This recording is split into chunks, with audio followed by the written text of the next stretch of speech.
Welcome back to your monthly Caribbean drone news, and this is the February 2026 edition. Now I know we've been going for a little while, but you know how life is sometimes. But we're back, and you guys can look out for a new episode next week.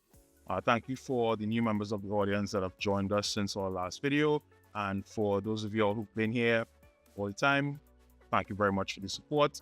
We hope it continues, and we just would want to continue to grow the audience going forward.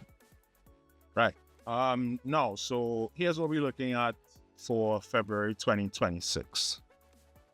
The Bahamas gets new drones donated by the United Nations. Cayman Islands uses drones for mosquito research and control. And Belize's drone regulations are under review. Let's get into it.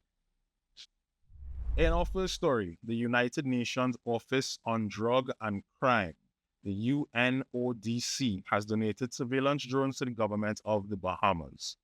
The handover took place at a ceremony at police headquarters during the opening of a firearm trafficking and criminal justice training seminar. National Security Minister Wayne Monroe accepted drones on behalf of the government.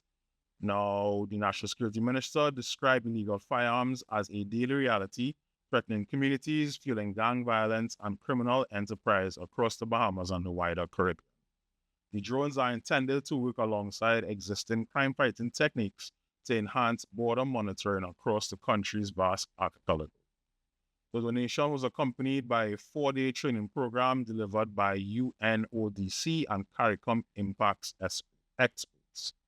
The training covered firearms identification and detection, intelligence analysis, investigative techniques, and international cooperation. So this is a government/law enforcement UAS deployment, and a reminder that drones are increasingly being integrated into national security operations across the region.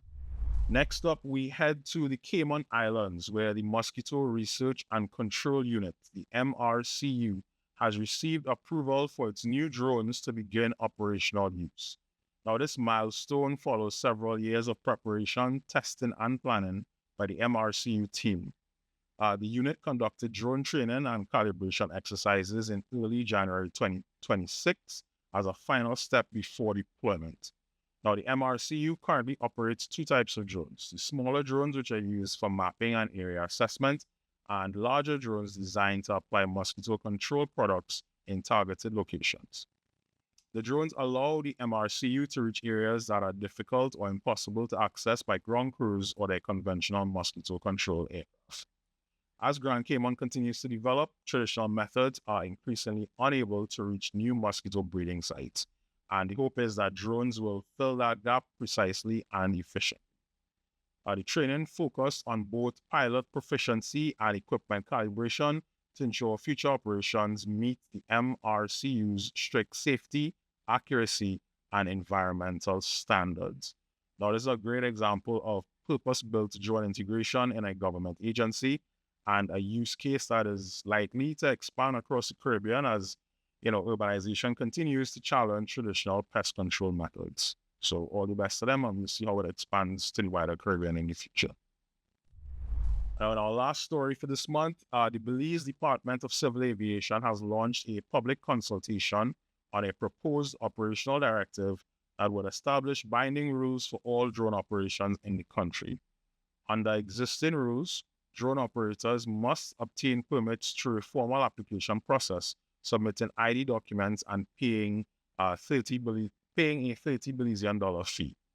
Now, current regulations already prohibit drone operations within 3 miles of any airstrip without prior approval. Civil aviation officials flagged a critical safety concern, which is in many parts of Belize, manned aircraft fly as low as 500 feet while en route, making mixed airspace with UAVs a serious risk. Officials have stressed the need to protect manned aviation, calling it one of the pillars of tourism and a cornerstone of the Belizean economy.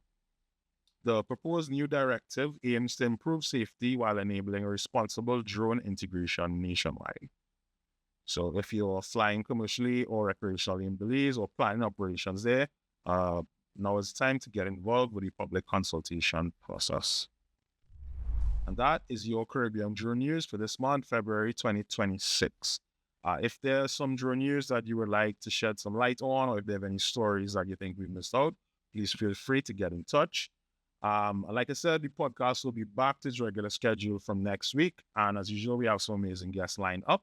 So look out for that coming soon. And until next time, take care.